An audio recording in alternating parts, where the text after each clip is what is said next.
What's going on, Notre Dame fans? Mike Singer and Tim Hyde here for our post-game reaction show. Notre Dame falling 16-14 against the Stanford Cardinal. Obviously, a ton to discuss about this game. Mm. Tim, I'll just go ahead and give you the floor to open this thing up again. Notre Dame falling 16-14 against Stanford team that hadn't won Yeah. What a is it? game against an FBS opponent. Since it was Oregon last year. Oregon, when they were ranked number 3. It'd been like 11 or 12 games, I think I read. October 2nd, Was it out? 2021. So 380 days. Tim, what's your initial reaction here?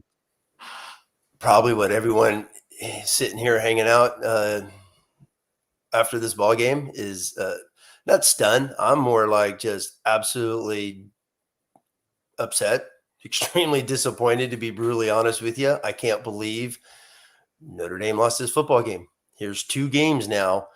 You want to call hangover games. I know that, you could call the Marshall game a hangover game because they spent 9 months preparing for Ohio State, but you still should have beaten Marshall. That's no excuse. You go to Brigham, you play Brigham Young in Vegas. It's basically a bowl game. You've already had your hangover game. You've already had your letdown game. And this was it was like a morgue in the stadium. It was no energy. I know it was a sellout, and I know students are on break, but, it was still a sellout or whatnot. It was no energy because the players didn't play with any energy, and the fans were like, what the heck's going on here?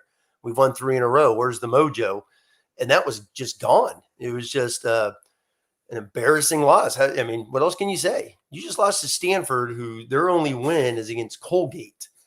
Colgate, correct? I think Colgate this year. That is Stanford's only win, is Colgate. And now Notre Dame has been favored twice now this season by 18-plus points, Marshall and Stanford. And Marcus Freeman and this coaching staff, I mean, he's the head football coach. I don't want to hear, oh, he's young, blah, blah, blah. He's the head football coach. The guy's been coaching. The guy played at the highest level you could play at. It's like, you got to get these guys ready to play football. And it was a brutal exhibition of football. I mean, it was bad. It was bad. It was embarrassing. The offense was just like, what in the world are you doing? All right. I've coached 28 years in football, and it ain't rocket science, man. Okay. They have 8, 9 dudes in the box. Corners are outside press. Both safeties are in the box. One has Mayer. The other one is filling on run. And Notre Dame refused to throw the football until they hit Tobias Meriweather for the 40-yard touchdown. It was there all game long. They just refused to do it. And they're just running into walls, brick walls. Stanford game plan, kudos to David Shaw and his coaching staff, man. It was awesome. It was awesome. Every time Notre Dame pulled, linebacker filled, and they had some nice tackles off of that. They always had, I'm sitting here charting the run plays, Mike, which I always do, and I'm starting to chart 8 men in the box, 9 men in the box. When I count 9 men in the box, the safety sitting at 7 yards is in the freaking box. And Notre Dame just doesn't account for him. Even at the end there where they get the slot, the nickel slot defender screaming off the edge there for the tackle for loss. They did that with a corner blitz. They did that with 2 other safety blitzes, safety slot blitzes, whatever guys want to call them out there. It's the same game. They basically copied Marshall because Marshall brought fire off the edges. And Notre Dame, there's no backup plan, which is just amazing. How do you not see the slot guy coming off the edge? And they did it multiple times, and there's no audible off of that. There's no pass game off of that. And that's just like basic football these days with the RPO and reading things and having things off of a blitz. You see a blitz, you should be able to check sometimes. And Notre Dame just didn't early, and it killed them. You could say run game. I'll go 10 more seconds. People want to complain about the run game, but you cannot run the football when you have 5 offensive linemen, a tight end, that's 6 dudes, and the other team has 8 in the box. There's always a free fitter. Case in point, the jet sweep to Thomas. Freeman doesn't want to kick points and kick a field goal. Boy, that would have looked nice, right? He wants to go for it, go for the gusto. They run the jet sweep. 2 Stanford extra defenders are sitting right there in the alley waiting for that play. You can't account for those guys. So let's get on with this show. Let's chit chat. Hopefully we got a lot of questions, and it's frustrating, and hopefully I didn't rant too much. You did, but it's okay. It's just, it's just, there's so many coaching points, Mike. And that's what's so frustrating. So many coaching points Yeah. in this game, just watching what is being called in a defense. I mean, defense. I mean, what, they have 6, 7 guys. It felt like, it seemed like a guy's out every other play. You have a Harvard transfer playing more snaps than he's ever played in his career out there, which tells you more about Notre Dame D-line recruiting when a 5th-year Harvard guy is out there every single snap. So I thought defense played its tail off. It wasn't great, but they played their tails off. Notre Dame should not have ended this game with 14 points. Just absolutely frustrating. All right, Tim, we do have a ton to discuss. I will say for folks, there's not a lot to like after that game, but we would still ask that if you're watching here on YouTube, that you go ahead and hit the thumbs up on this video, and of course, subscribe to our YouTube channel for more content. As I hear myself talk, I'm thinking like this is not usually what I sound like. I usually got more energy, but just kind of a sobering evening. Which I have to put in perspective, like, guys, like, this is a game of football. I can't let this ruin my weekend. But we're emotional people, and we care about Notre Dame football. So, yeah, keep getting your comments in. There are some in particular that I think are really interesting that aren't a super chat. So I'm kind of saving those. That I see. But if you do want something answered right away, we'll get to it as we can. Roy Bard Clark says Reese should be fired effective immediately. How much of this game do you put on Tommy Reese's shoulders? A heck of a lot, because me personally, Tim Hyde here gave Reese a ton of credit the last few weeks in coordinating things and dictating the tempo of the game for Drew Pine. Okay. I mean, we saw Drew Pine. We saw what he could do today, right? A lot of it. I mean, he was way more inaccurate today than he was the first 3 games combined. Some bad balls, some misses, but also some, dude's got to make a catch. How's Lorenzo Styles not make a catch, for crying out loud? You're in the end zone, buddy. Make a play. You're the so-called go-to guy. Make a play. So should Reese be fired effectively? Well, that's not going to happen. But I hope there's some. I just hope there's just some, like, what are we calling when teams have multiple dudes in the box to stop things? They just dare Notre Dame. They're daring you. When you crowd the line of scrimmage and you're blitzing fires and you're bringing extra guys, I mean, they literally copied Marshall's game plan. They copied it. They played press outside. Stanford and Marshall have better DBs than Notre Dame's receivers. That is embarrassing. That's sad. It's a sad state of Notre Dame right now, where they got by on the one play to Tobias on the one post. They had him earlier as well, and they missed him. So some big missed shots. Yeah, they had that one where Pine overthrew, but Mayer's got to catch that ball at the end to give him a first down. He dropped a first down catch earlier in the game as well. So, my issue with Reese in this game was 12 personnel again. I mean, Mitchell Evans played a ton. Here's a guy who hasn't played in a year, and he's out there. I bet you he played 40 snaps today. So it's like all of a sudden Mitchell Evans has been the missing piece because he's out there a ton. So I thought that was extremely frustrating to see. And just the constant running into extra guys in the box. You got to take shots. You have to.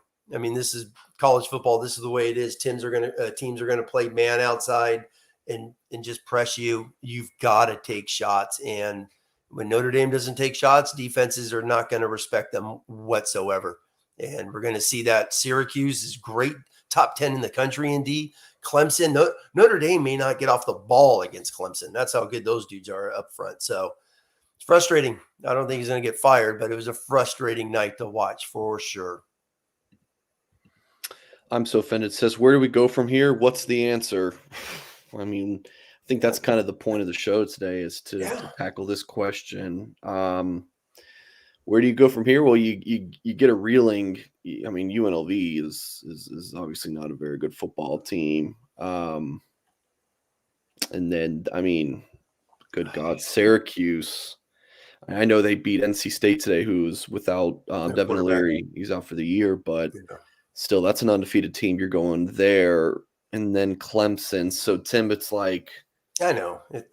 after the first two losses, we're talking, man, is it 7-5, and then they win three in a row, and then we're talking, okay, is it 8-4, 9-3, and now it's more back to are they going to a bowl game? Like it's a sad state of affairs. I mean, you know what? Let me just back up into the history books. I just saw a comment in here real quick. People want to, and I've heard this a lot. Okay, you cannot compare this team to Lou Holtz, who took over, and some other coaches who took over. Lou Holtz. I mean, Notre Dame is not in a horrible position. Correct? Am I wrong? Did Marcus Freeman take over a struggling program? No, he did not.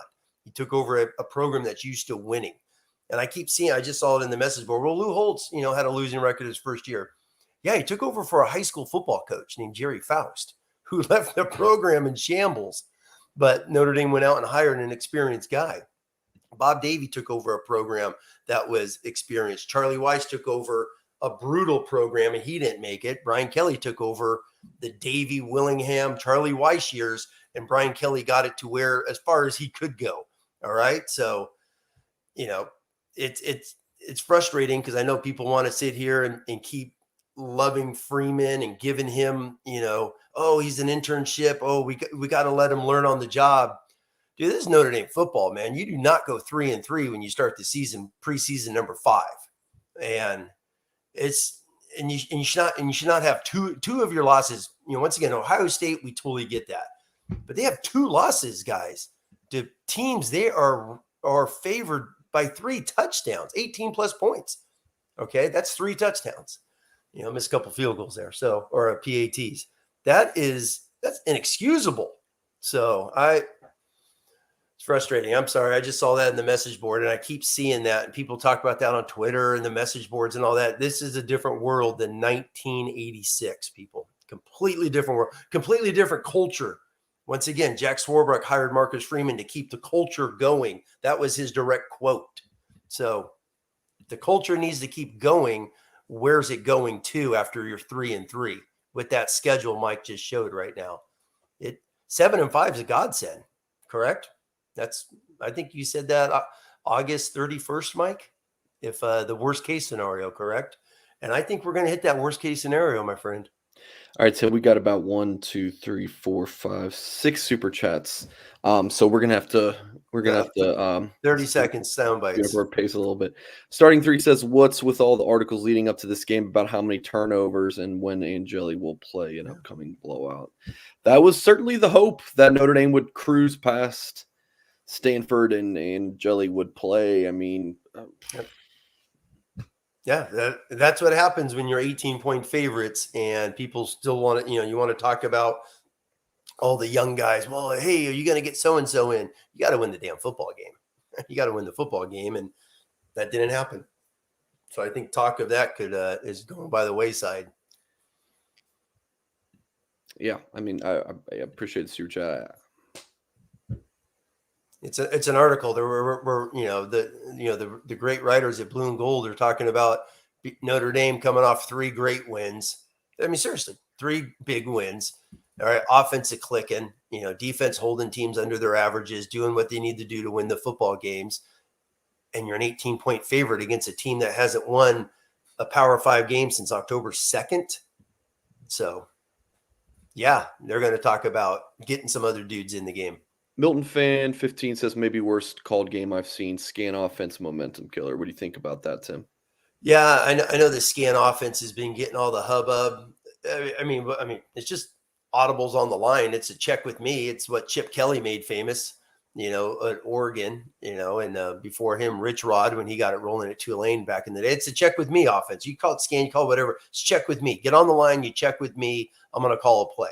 Was it the worst called game? It was bad. I mean, this game was What like was bad running about it, into Tim? a wall like Marshall. It was the same type of atmosphere, the same type of tone. Tim, So so are you saying when you're saying it's a poorly called game, is it because they weren't taking shots when they had so much single coverage? that's my biggest beef. Yes. Okay. And you saw what happened when they actually did some motions, and they a couple times when Stanford thought Notre Dame was going to pass, they were in too deep. Boom, they gashed them for 7-8 yard runs up in the hole a handful of times. Even some of their early runs, you are going to get some runs. They hit Tyree earlier against an 8-man box because he slithered through for that 10-12 run he had in the first half. They did have a handful of those, but that's my thing, man, is when you constantly get in cover zero, meaning the corners are on an island. You may have free safety help, but that free safety, if he sees runs, he's filling the alley, which they did a handful of times. The touchdown, just real quick, the touchdown to Tobias was what they should have done all damn game. You got the trips out there, the strong safeties on Mayer. They had a tight end backside, which was Evans. The backside corner has him, and you got cover zero on the slot, which Tobias was, and then the outside receiver. Everybody else was in the box to play the run. And that post or any form of play action, deep shots, whatever it was there all day. And they should have done that to loosen these guys early on, and they didn't. All right. Appreciate the super chat, Milton fan. Another from Roy Ard Clark says not to make excuses, but how was the fumble recovered by Notre Dame overturned? That ball was clearly moving forward before the knee was down. Yeah, that was a blown call. I just feel on officiating the stuff evens out because that fourth down, where I think it was Kaiser held the guy. Yes. He totally PI'd. So, yeah, evens out. It evens out, but yes, that was a shocker. There was a lot of very questionable officiating decisions. That one's tough because that shin, it looks like the knee's grazing it. That was a tough call. But you know what? If Kaiser gets called for the PI to Stanford go in and score on that drive and go up by 20-7 or whatever it would have been at that point. So who knows? Some of those things even out, but when you're favored by 18, you're begging for a knee barely touching the grass to survive on. That's not good Notre Dame football, if you ask me. Man. All right, let's move along. People are saying people are calling me about Drew Pine. Listen, the thing about Drew Pine, I've never been like super on Drew Pine saying that he's the fucking greatest quarterback ever. It's more about me being like, all right, if Drew's gonna play like this, and Pine's gonna play this, well, let's just be fair. Let's just be fair. I feel like some of my colleagues are like, Drew Pine throws a 5-yard out. Oh my God, that's the best thing I've ever seen. Drew Pine does the same thing. It's like, well, what the hell? He's supposed to do that. Of course he's gonna do that. He's a Notre Dame quarterback. Yep. So that's the only thing. Pine was bad. What was his final numbers, Mike? What was his final numbers? Put those up. I didn't see him. No, I mean, Pine was he had some inaccurate passes, some really bad inaccurate passes today, but they also had some Miles dropped a touchdown. I know. Hey, real quick. Speaking of touchdowns, all right, let's talk coaching here for 5 seconds. What in the world did this coaching staff do on the Michael Mayer touchdown? How does Chris Tyree, who's a junior, how was he on the ball? How the hell does he not know? All you have to do is look on the line. Mitchell Evans is the tight end. I know he got called for it because he's covered up. And I think Freeman was like off the ball. You could see his reading his lips on that one. He was yelling at Tyree. How in the world do you not know it? It's basic empty formation. All right. Basic empty formation. The trip side. Oh my God, the trip side, there's only one dude on the line of scrimmage. It ain't hard to figure out. That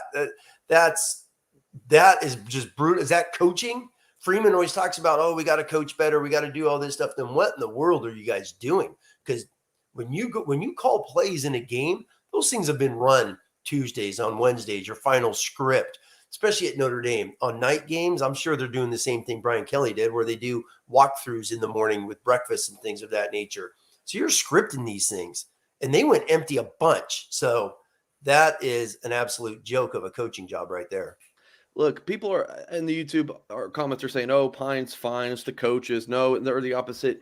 This is it's a team game. Yes. It's a team game.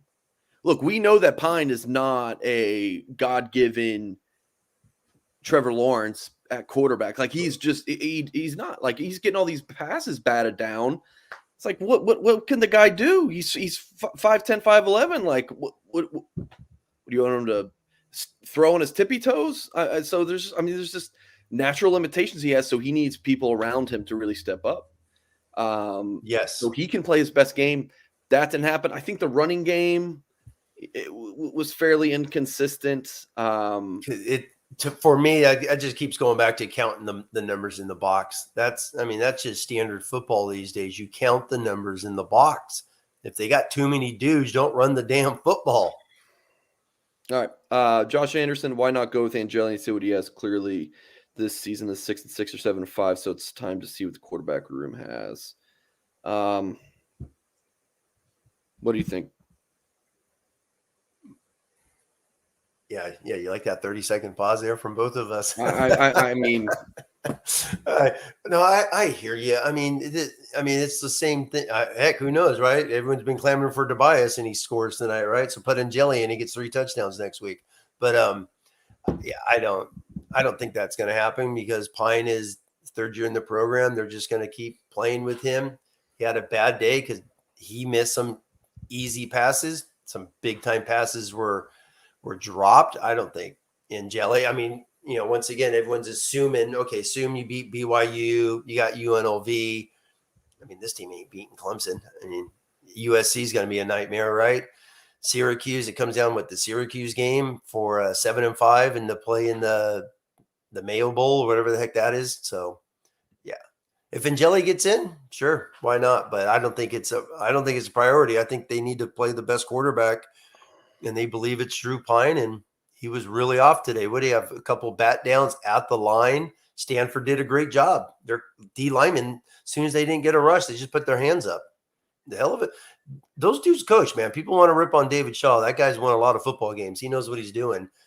He just has Stanford athletes, and he coached his tail off tonight. Losing to freaking Marshall and Cart is Stanford. No, it's crazy. Super chat. This game felt just like Marshall. Really did. Yes. Also, really hope Marcus Freeman doesn't become another Willingham 6-6 or less. There's no motive to play at this point. Oh, there's got to be motive. I mean, number one, it's the first year of a head football coach's program, so he better get these guys going.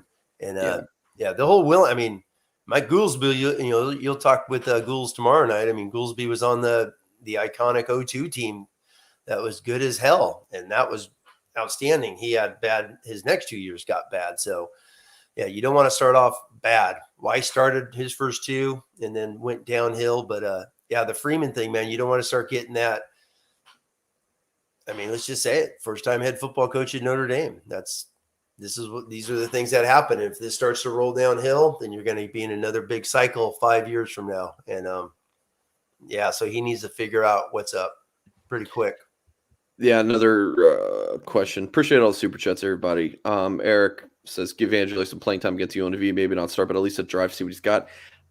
I mean, it's the quarterback position. It's different. It's not like, and we'll talk Tobias Meriweather because I think Tim and I might have a little crow to eat there. At least I will. But it's not like throwing Meriweather in for a few plays to see what he's got, kind of thing. If you change a quarterback, unless it's like a wildcat thing, that's all the media is going to ask about. That's a huge locker room thing. If you're going to play Angeli, you better be ready to make that change. I don't think you can kind of half-ass that one.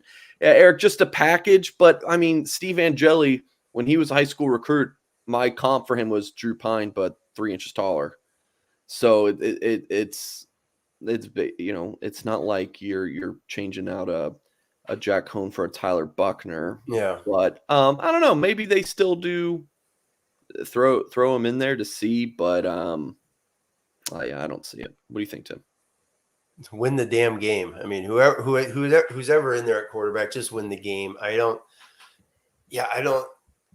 I mean, it's a tough one because number one, we haven't seen Angeli except for the fourth quarter in the spring game, right? And we've seen a couple of practice videos of him, throwing hitch routes in August and whatnot. So we haven't seen much, and it's Pine. I mean, here we were just Wednesday night in our live show, or the next night, or whatever it was. Yeah, I think it was our Wednesday night live show where here's Pine, like after his 3 games, and he's passed over 100 yards. I threw out the stats. He's the record holder at Notre Dame for efficiency, for completion percentage. He's been throwing 70+%, and he laid an egg today. It's what happened. He laid a big time egg, and they gave up the 3 points right before halftime, where he's sitting in the pocket and the guy makes a great move at the end against Blake Fisher to get the strip sack. You got an easy 3. You get an easy 3 there in the fourth quarter where, they just let him drive a little bit. And then the opening drive, Stanford goes right down the damn field and scores like Notre Dame is just bad opening drive. Stanford came out of that tunnel ready to play football. They showed it from the get-go, and they played 60 minutes of it. Notre Dame was just on a roller coaster and just chill mode until they felt pressure. And you're not going to win a lot of football games if that's your tone. All right, starting 3. Appreciate that super chat. Let's go real quick to a couple of quotes here from Marcus Freeman's press conference. Our Tyler Horka Blue and Gold tweet. And guys, we still have a backlog of super chats that we'll get to. Tyler tweeted out, Marcus Freeman finishes his post-game press conference with, "We'll be all right. We're going to figure it out. I certainly hope so." Freeman asked about officiating. His answer begins with, "Really, I'm not blaming anybody other than us." Freeman, he's not going to throw Tommy Rees under the bus, but Freeman says Tommy Rees is doing an excellent job. I don't know, Tim. I criticizing, and let's not stop on this. I just want to make a quick comment. I'm sure we'll get to this later, but I just think criticizing the offensive coordinator, it's so tough because, if like on that 4th and 2 where they do the little fly sweep to Jaden Thomas, if he reads that correctly and cuts it upfield, then it's a brilliant play call. Yeah. But since it didn't work, it's not a good play call. So it's just tough. Freeman asked about why Notre Dame has been poor inside their own stadium. Freeman says, "We're not blaming Notre Dame Stadium. We're blaming ourselves if I play Notre Dame Stadium. How foolish is that as a head coach?" Yeah, I don't think it's a good call to start blaming the fans now. It's a weird question to begin with. All right, let's keep going through those super chats. Wicked Bronco Productions, appreciate you, my friend. Says, "I would put more blame on Tommy Rees instead of Freeman. The fact that the offense looked like they forgot how to play football is unreal." Tim, it's talk about all the time. Like, offense, it's like a it's like a car. You got one thing that goes wrong, and everything's kind of screwing. And I think the running backs are such a bright spot on this offense. Tim, in our notes that we keep, I had thank you for the super chat. I had written down these guys are freaking studs, and then you have Audric Estimé fumble, and it's just like, man, like it. And that's a scoring drive, guys. Sorry, Tim. No, and that's a scoring drive. They're kicking a field goal. Scoring drive for sure, for sure. And it's like even a group that's playing well can still screw you up. So it's like as much blame as we want to give Drew Pine and Tommy Rees. Yeah. Those guys aren't at fault for Lorenzo Styles dropping a pass. Like, who do you blame for Chris Tyree being on the ball when he's supposed to be off the ball and that's a touchdown? Like, is that on Pine for not, yelling out there, "Hey, get off the ball"? Is that not on? I don't know. I think it was Mayer was lined up next to Evans. Mayer was the wing. Should Mayer not have recognized that? So there's just so many things. I just think I think everyone. I really do think everyone gets some of that blame. We'll certainly be interested to see what Goolsby has to say tomorrow, 7 p.m. Eastern time. Mike Goolsby show. I'm just scrolling. Well, real quick with the offense. I always chart the run game efficiency. First half they were 43%. Second half 70%. So they obviously made adjustments. They got after it run game wise. I mean, 43% to 70% is, 70% is what Ohio State did against Notre Dame in the second half. So, and they ran the ball. So they ran the ball. They did. They had some good chunks. They got, obviously the 2 touchdowns. They had some nice looking drives, and then, the estimate fumbles is just huge. It's huge. That's coming off, what was it, a 10, 12-yard run, and he turns around, the guy just pops him. The guys, real quick in the super chat talked about, Reese and whatnot. Me personally, I'm a big believer in, at this level, the head coach knows everything as well. The head coach ain't just chilling, hanging out. He knows what's being called. He may not be an offensive guy, but he knows things. The head coach is like, it's still his offense. He wants certain things, correct? Freeman, all Freeman talks about is lineman dominated program. That's all he talks about. So a lot of this, I would say, is still on him. He's the head football coach. Reese is calling the plays, but if Freeman wants to do empty shit, excuse my French there, he'll say, go empty, right? Go empty. I think I said it under my breath. Go empty or whatever it is. But yeah, you just can't sit there and blame. The head football coach is the head football coach, correct? That's my take. Saban gets the credit for every single thing that goes on in Alabama, because why?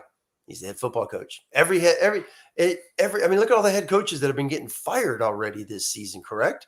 So they're getting blamed for everything. At the end of the day, it's the head coach, and it is his program. It's his offense, his defense, it's his philosophy amongst everything. On Super Chat, it started with the first offensive play. False start, right? Was I watching college or high school football? This team appears to be completely uninspired. Defensively, they gave up 385 yards, but holding Stanford to 16 points. And then you got to remember there was the one field goal was at the end of the first half. right in the first half. Yeah, Stanford was put right inside Notre Dame territory. So, I can't really blame them a whole lot for that. But it's kind of like last week. It's bend but don't break kind of stuff. So, time of possession. Stanford averages 29 points a game. So they've played 4 straight Pac-12 teams, 3 of them ranked, and they're averaging almost 30 points a game. And Notre Dame held them to 16. And like you said, a gift 3. There's 13 right there. A real quick on that. The first play, you get a false start by your 2-time captain Patterson, right? And then the very first true play it looks like a draw, but Mayor's like, I thought we were a zone read optioning with me. Even Tyree was like, what are we doing? It looked like the whole line pass setted, why other guys thought it was a run play. It's like you come out in the first play and that's what happens. Crazy start. And this gentleman right here, Shad's totally correct. Oh, Artie, appreciate it. Says no question, just a comment. Thanks for the form and good times and the bad. Yeah, hopefully, a nice win to talk about next week. And Tim and I, of course, will have our live show Wednesday night where there are recruiting topics to discuss, lots of reflection on this game from Saturday night. We're 33 and a half minutes into the show, and even mentioned Jeremiah Love committed to Notre Dame early in the day. He was also on campus for the Marshall game, so maybe it's just Jeremiah Love's the bad luck charm. I'm obviously joking, but love it. Yeah, it's that is true. Good call there, Mike. Yeah, totally joking. But yes, so Goolsby show Sunday night, 7 p.m. Eastern time. After we do this show tonight, I will get to cutting up Marcus Freeman's press conference. Notre Dame only allows us to publish 3 minutes of the pressers. So I just will pick the 3 most, 3 minutes worth of the most interesting stuff, at least in my opinion. And then we'll have Tyler Horka and Patrick Engel, who are at the game, give their reaction. And then Freeman will meet with the media Monday. We'll have reaction from that. Recruiting videos Tuesday, myself and Tim Wednesday. So, throughout the week, we again have you completely covered on our Blue and Gold YouTube channel here. Let me just go back through the YouTube chat again and see if I missed any super chats.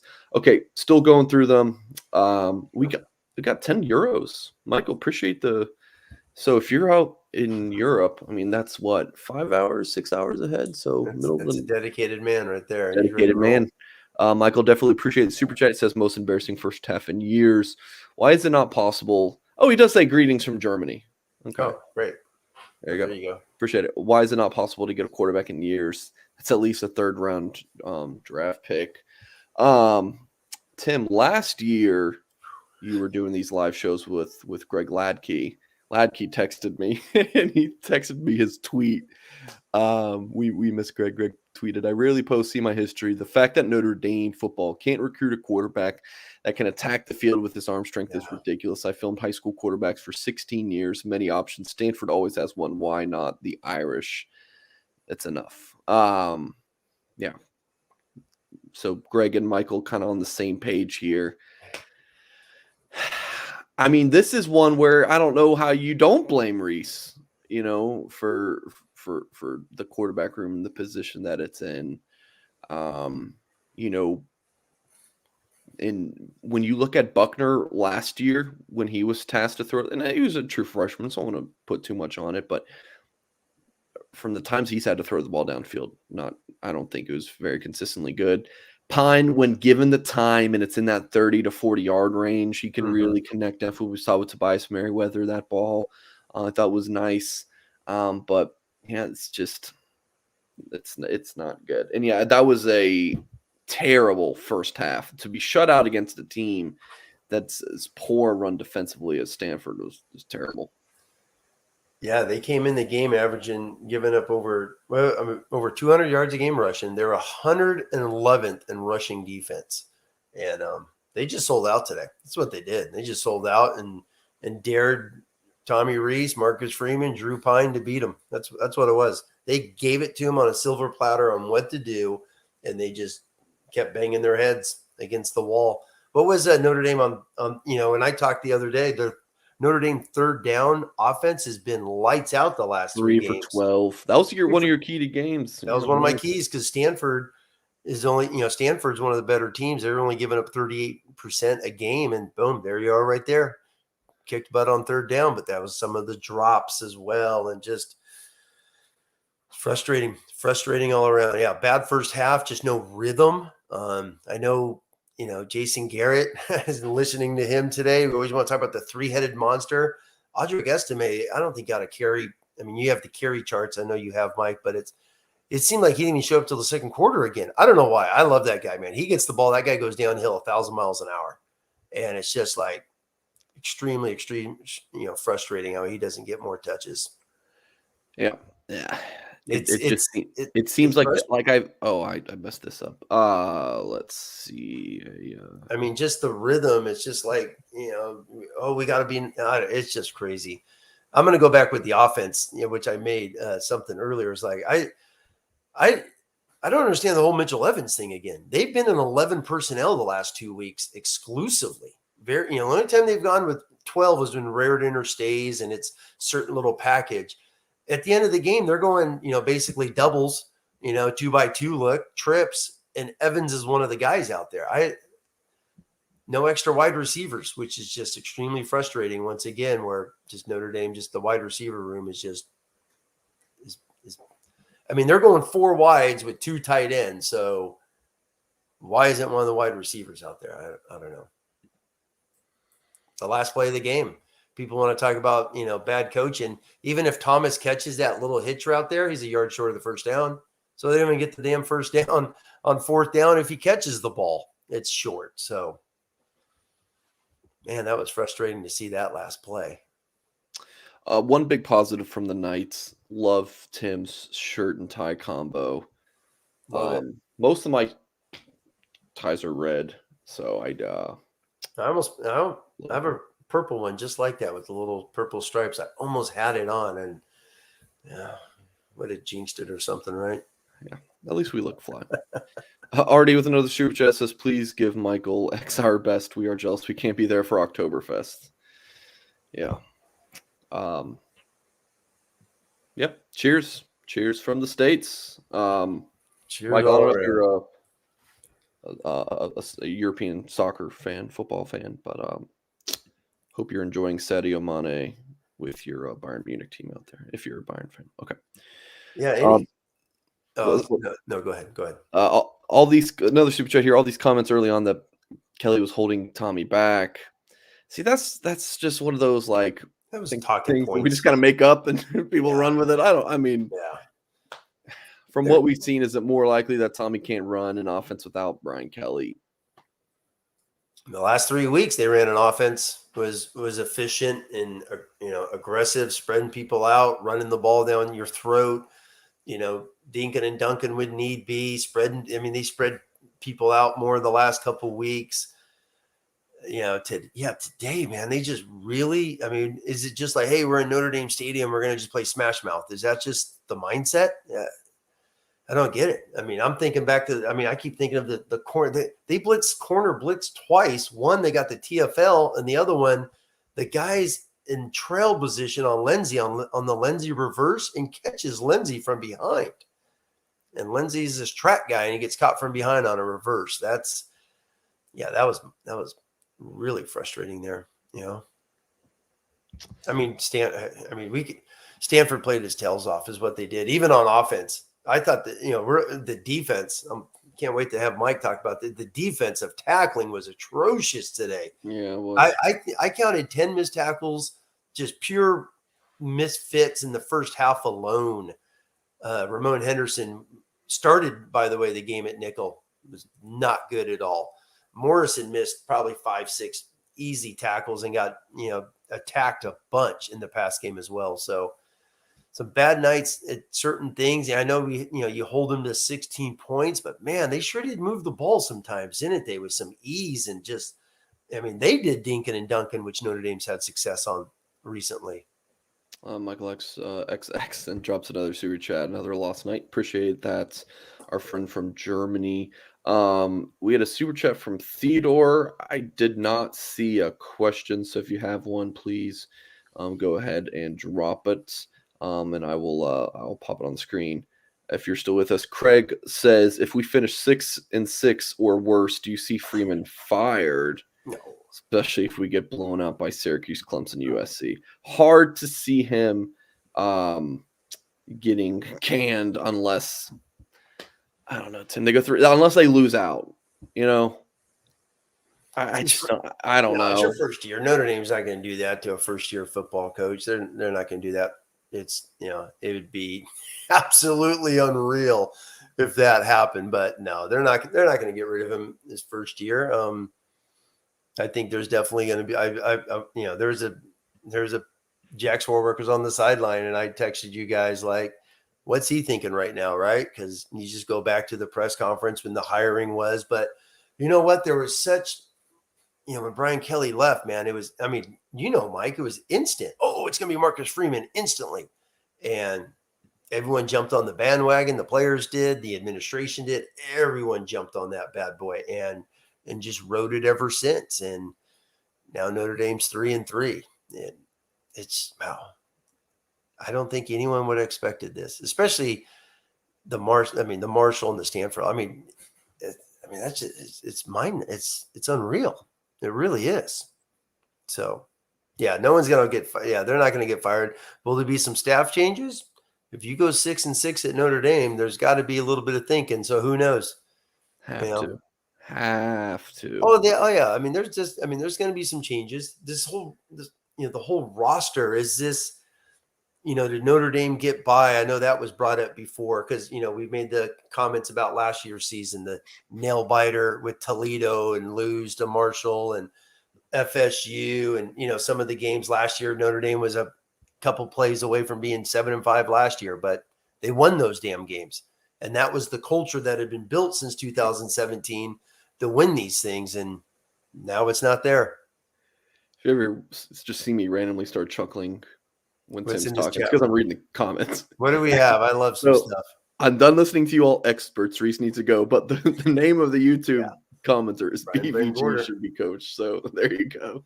Believe me, I think I'm done listening to you as well. Yeah, far from experts, man. When I look at it, when people talk about firing coaches, it's like you just got to just look back and see how the coaching world works and how things do come and go and all that stuff, and just analyze it from there.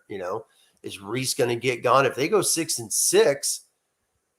Is he going to be looked at and talked about, or is there going to be some changes to the offensive structure, the offensive philosophy? Well, isn't that why Tommy Rees was hired? Didn't Jack Swarbrick make sure Rees stayed aboard to help Freeman and be that buffer on the offense, be the offensive head coach, so to speak? Yeah, there's definitely going to be some talking to moving forward on that side. Yeah, I'm getting a haircut Tuesday. It can't come quickly enough. I was just out of town and couldn't get one, but yes, I know.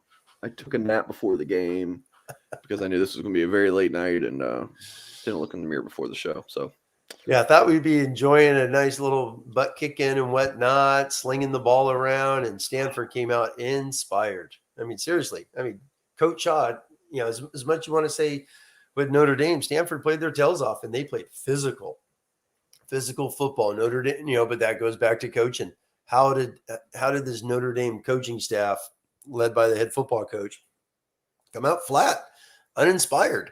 I mean, you haven't played at home in a month, basically, and you come out and you lay an egg at home. That is, people always wanted to talk about Brian Kelly. Brian Kelly. There's Notre Dame people, beat writers and whatnot, and Notre Dame fans. Oh, Brian Kelly never got him up in the big games and all that. Well, Marcus Freeman doesn't get him up in the little games that are the most winnable ones, and that's really frustrating there. hey guys, please don't come into the chat and just start spamming stuff. I'm just gonna give you a little timeout. You don't need to post the same thing 20 times. We will see it. Yeah, Stanford pass yards, 288. And you know what? I bet you half of those, Mike, are just on dink and dunks and just breaking some tackles. I mean, they did not throw deep. They didn't go bombs away, Joe. They just hit some I can't believe routes. Notre Dame lost to Stanford. What the hell? Some out routes, some flats. All right. And they broke tackles. Andrew Gilmore says, at what point is Swarbrick on the hot seat for this performance? Did he do enough to keep Kelly? Did he make a huge mistake on Freeman and Rees? Tim, this is above both of our pay grades combined times 6. I mean, I don't think he could have done it. Kelly was gone. That was Eric says, welcome to Notre Dame fandom, Mike. Appreciate it, Eric.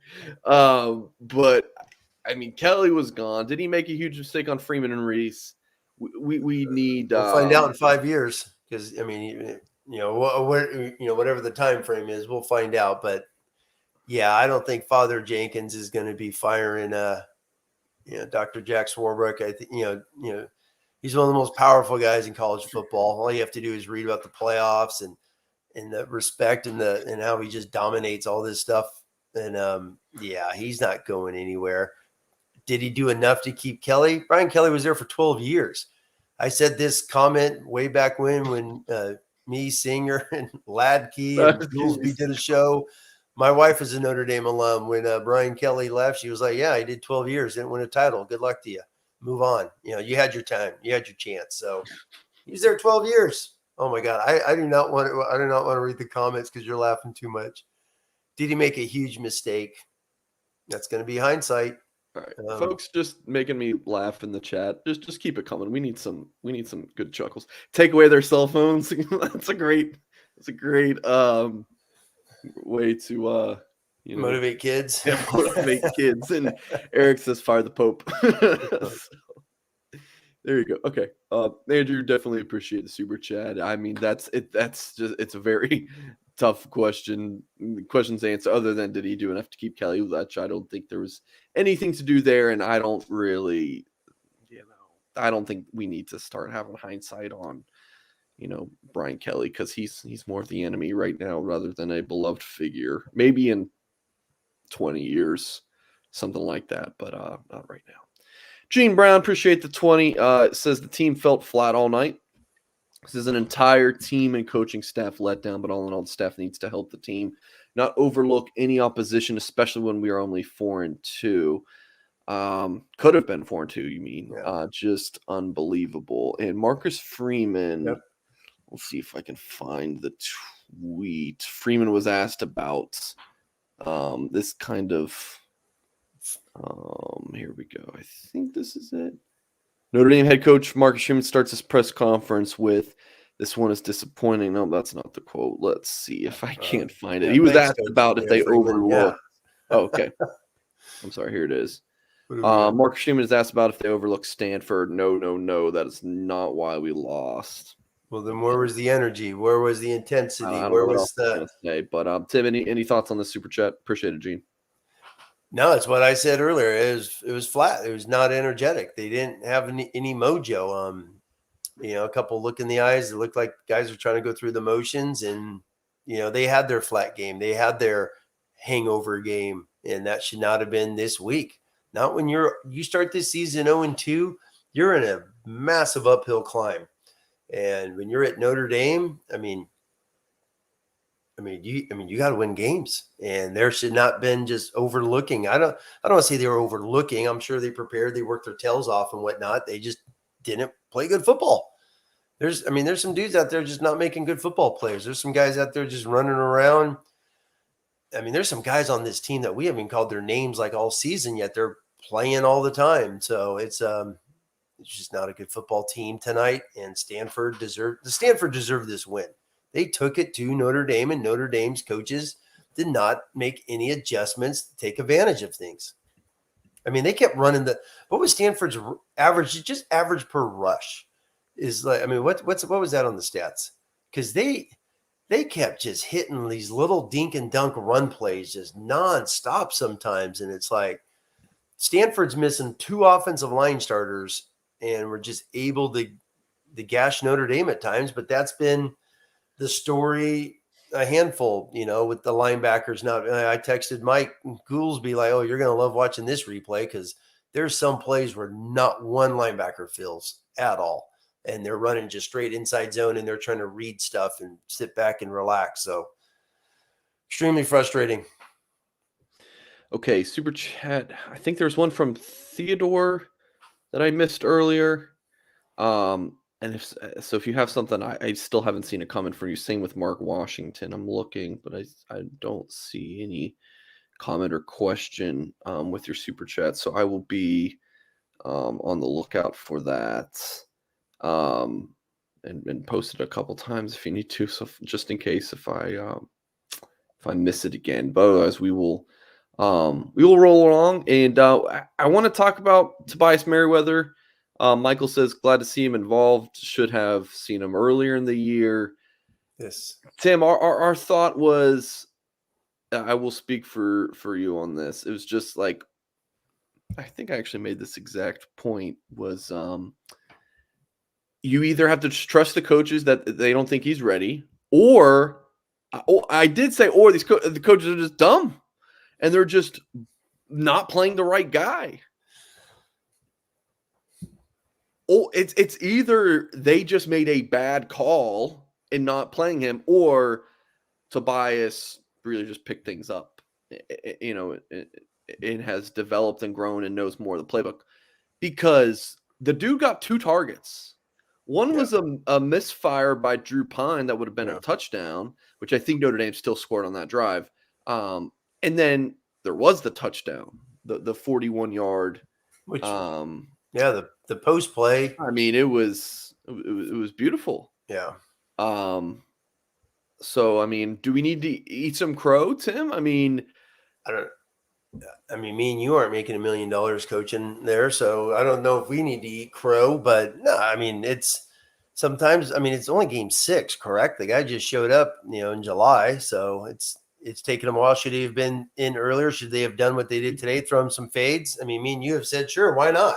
They didn't do it. So, could he have done that earlier in the year? I don't know, man. I guess not. I guess it took him till game 6 to run a post against cover 0 and catch a touchdown, which Notre Dame should be able to throw and hit correct. And they finally did it for the first time this season on hitting a deep post past, 20 yards, so to speak. So, yeah, he got in. It was good for him. And he still only played a handful of plays, but I guess that's the package, which is interesting because that's the push fade, the slot fade. They scored.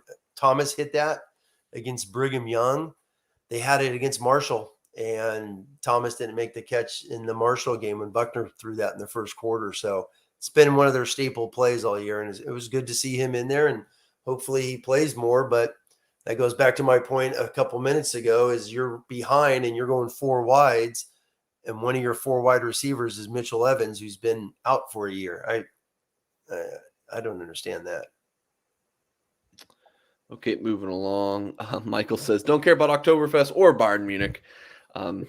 Still hurt by the Boston College loss long ago in the '80s. Was hoping that season is a change, but guess some more passion is needed. Appreciate the Euros, my friend.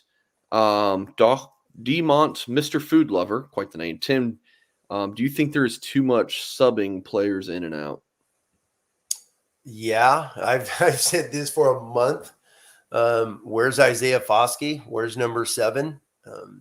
It's usually Thursday nights. Goolsby and I usually send each other some texts after a couple of days of watching games or rewatching. And he and I were just texting the other day, and I know, I think it was 2 weeks ago. I sent him a text. Hey, did Justin Tuck ever take himself out in 2004? And he always laughs because he knows he didn't.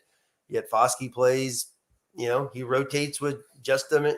With Adamiola there, number 9, and Foskey's a first round draft pick. First round draft pick should be able to play 90% of the snaps. Will Anderson for Alabama does. So yeah, that's frustrating. I get interior D line and whatnot, but number 31 was out there as much as anyone. Nana played a ton. I'm not saying he's bad or anything, but he's a backup who plays a ton. And yeah, they do rotate. The running backs are interesting. It's just, no rhythm. But now you got Estime. He's had 2 fumbles, right? 2 fumbles in the last couple of games. So, that's interesting. But do they rotate a lot? So maybe they don't rotate enough at linebacker, right? Colley only gets in a couple snaps here and there. Tuli Alamaka got in a handful in some of their packages, which was nice to see. But DB, they didn't have Tariq Bracy, and they got beat bad there. Ramon Henderson was bad. I mean, can I say horrible? He was not a good nickel whatsoever, but he's been a deep safety, this entire season. Now he's getting thrown in nickel. Where was Mickey? I know you said he was out. Was he ruled out? Yeah, he didn't play. He didn't play. So Notre Dame puts out this PR tweet that Bracy was the only one that was, questionable that we didn't know about. I don't know if Mickey tripped down the stairs going on the field. I don't know, but injuries to that. I was going to say kudos to Howard Cross, who that dude definitely has a high ankle sprain. That dude was playing with a cast out there. He gave it a shot. Yeah, and he played he was playing hard as could be when he was out there. So you got Jason Adamalola, Tariq Bracy, Ramon Henderson, who did get hurt, right? Yeah, Henderson sprained his ankle in the first half. And then Howard Cross, Mickey. But then they went with Clarence Lewis at the nickel. I mean, it's brutal. Yeah.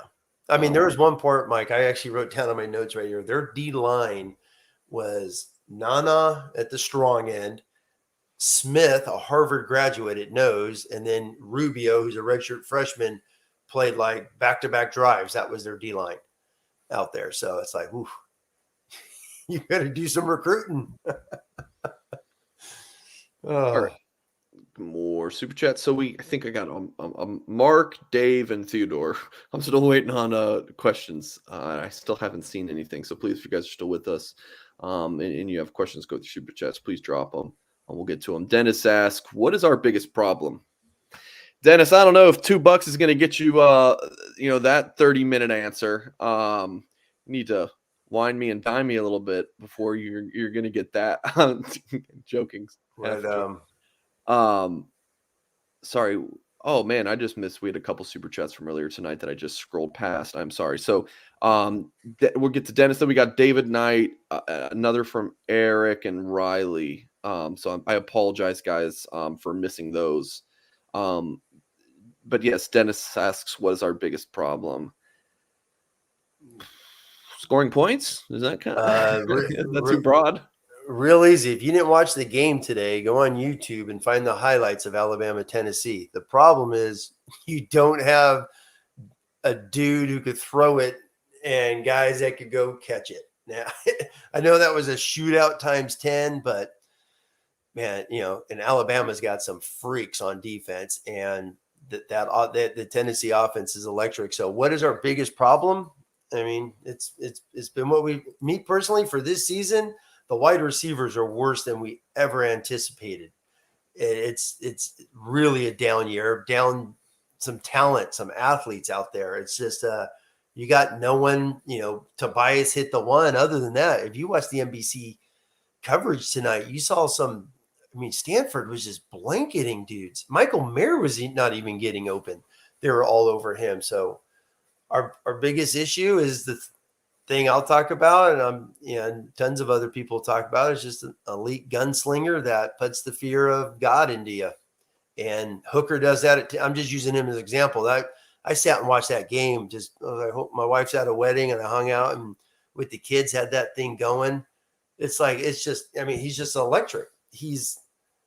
But that's a spread offense. I know me and you, Mike, have talked before about I remember you asked me what did I want Buckner to be in, a spread offense.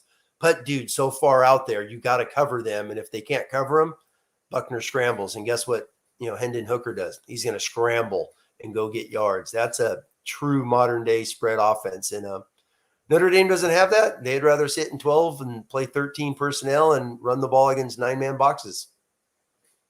Okay. From David, sorry I missed this from earlier. This is a very glass half full optimistic outlook here. David says you cannot blame offense coordinators and defense coordinators unless it is too complex. Unless you're being sarcastic, David. Says you cannot dump coaches in the middle of the year. Yeah, absolutely can. However, everyone needs to be examined, which definitely agree with. I think the staff and team. I think this staff team is trying. Yeah, I mean they're gonna keep pushing on, but but I mean you see it across the country. People get let go. But yeah, I think that first season, don't expect any drastic changes. What do you think, Tim? I agree, unless Freeman makes some changes, with some of an assistant here or there. If he just does that, who knows? But really the only just during the season, I wouldn't expect. No, not during the season. After the season, but really, I mean, these are all his hires. The only ones that stayed were O'Leary, who he personally hired last year. Mickens is his high school best friend, and Reese was basically kept aboard to help Freeman, right, from Swarbrook. So, yeah, everyone else is his buddies. He's coached with a bunch of these dudes before, so these are all his buddies that he brought aboard and whatnot. So, yeah, the whole coaching thing is going to be interesting after this season. But I do agree. They are trying. They are playing hard. They're doing their best. It's just not playing good football. It's just not a good football team right now at all. Eric says, should Notre Dame be hiring first-time head coaches? This seems to be too high profile of a job to be your first head coaching job. Yeah. I would say that the Freeman one was a unique circumstance. Because of he was already a hot name. I mean, he was going to get scooped up by somebody. He was going to be gone after the season. Duke was either going to get him as their head coach.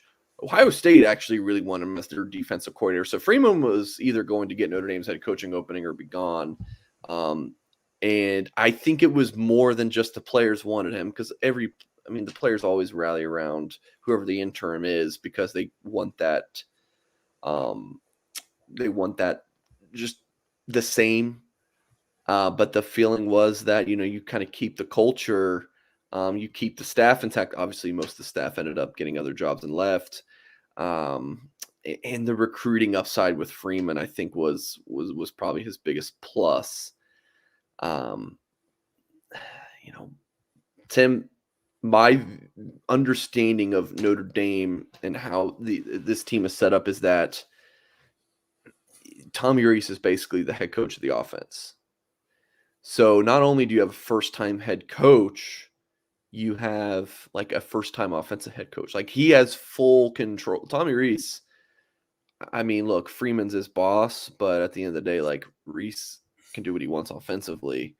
So, I mean, this is his third season offensive coordinator, but still, he kind of goes unchecked on these things, Tim.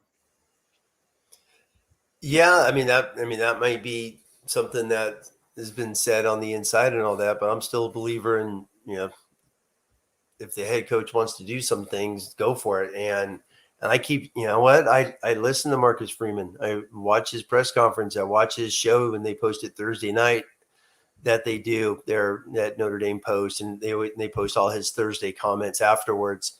And you know, his Notre Dame TV show that he does once a week after breaking down the game, and he just always talks about everything they're doing this year is everything he's talking about. So he's obviously involved somehow in with everything. He wants to run the ball. He wants to do play actions and blah, blah, blah, blah, blah. He talks about that all the time. So if he's not involved, then, he's the head football coach. And what's he doing? I mean, in charge of recruiting. I mean, obviously recruiting's doing good. They're missing out on some massive elite guys, but they're getting a handful. Is it as big as people expected? Who knows? We'll see when it's all said and done. But obviously missed on a few. It's I mean, the whole Freeman thing's interesting. It really is, because the history of Notre Dame shows the last head coach to win a national title without head coaching experience was some guy named Rockne. So it's been a long time, and Notre Dame's gone down this road. And I mean, history, Lou Emoji, I've been reading him since the 80s, since I was a young buck. And, and you guys been posting some of his back pages and whatnot on the fifth quarter on the last page. And every time I just think of some of his writings, how he's always gone back to that. For some reason, Notre Dame history doesn't lie. It's pretty true. A lot of the things that happen, and Notre Dame is different than Bob Stoops going to Oklahoma. Well, that's a state, for his first head coaching job. Let's use him as an example. That's a state school. State schools are a lot different than some little private school up in northern Indiana. And it just has always been that way. And dudes with experience win there, and it's been proven. R. Riley says president of Notre Dame should fire the athletic director, hire the AD from UCF, hire PJ Fleck for head coach, offensive coordinator from Tennessee, defense coordinator from Wisconsin. Thoughts, Tim? Well, PJ Fleck, if you think this team runs the ball too much, that's all Fleck does at Minnesota's ground and pound. He wants 400-pound offensive linemen. They want to run the ball more than anybody. And for a team that started 4-0, they've lost 2 in a row now, recently, to fall by the wayside. The OC from Tennessee, he's pretty good. But to run that offense, you got dudes on that perimeter to go beat one-on-one football. And the DC from Wisconsin, I think, is going to be the Wisconsin head coach, Jim Leonard there. So we'll see what happens there. But that's my thoughts. I don't think they're going to fire Dr. Swarbrick. And the UCF AD, I guess he's a hot name. I have to check that out for him. Don't know. Okay, let's see. Still, I didn't see anything from Dave and Mark, but okay, we got another one from Mark. Linebacker play. Yeah, make sure you guys hear from Goolsby. He will talk about it. I will say that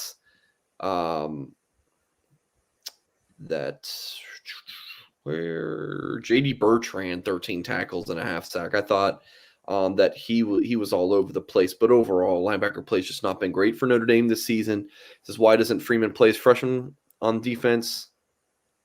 Tuihalamaka played a good bit. Couldn't play Mickey because he was Morrison hurt. Starts. Did play Morrison.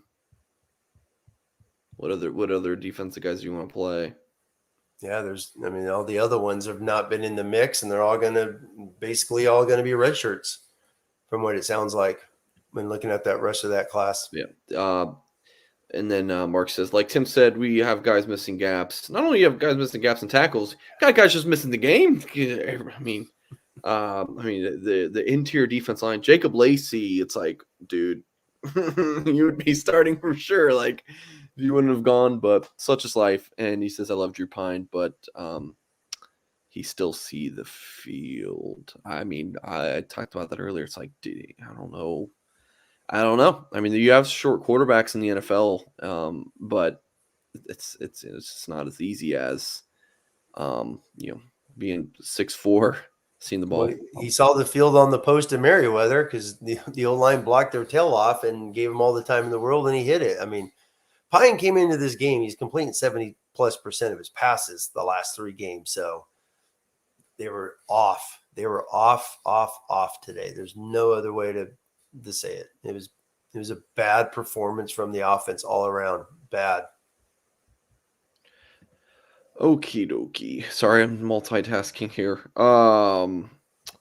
Dave did ask, appreciate it, Dave. Why are they looking at the sidelines every play? Do you want to explain that, Tim? Kind of what the Yeah, that's that. I mean, it's just check with me. They're running up. Tommy Reese is up in the box, and they see what the defensive end, the secondary's in, and they call a play. They call a play off of what it is. So some of the times you may have one already called, and the check with me is like, you want to run it, and that's when sometimes you'll see the emotion. You can see the guys moving or shifting because they're signaling in, hey, go over there to the left. We're going to run this so and so. So it's a check with me offense. It's been, it's basically your common spread, but Notre Dame's not in, a true spread, go fast type of mojo. They're slow, methodical, read it from there. So they, it's not that fast. So when they do go fast, that's another thing. When they've gone fast over, especially last year and even some this year, they've had success when they move the ball and they get going up tempo. It limits what the defense could do, but when you sit back and the defense makes adjustments off of all that stuff, and Stanford did a heck of a job, man. They had a pretty good game plan. You could see it in some of the, when I was rewinding it during the commercial break to spot shadow a couple plays here and there, you could see what they were doing. And it took Reese, it seems like an entire half to figure it out. The second half, they moved the ball and they did have success, and they were going down for the game-winning touchdown until Estime fumbles. So. All right, Gene says, glad Tobias got into the game finally. After all, he stuck with us even after Brian Kelly took the LSU job when he was recruiting as a home visit and ate all the bird ends. Always a great story. Man, I would love to have Don Meriweather, Tobias's father. Maybe we'll have him. Maybe I will reach out and see if we can get Don Meriweather on the show Wednesday night. How about that?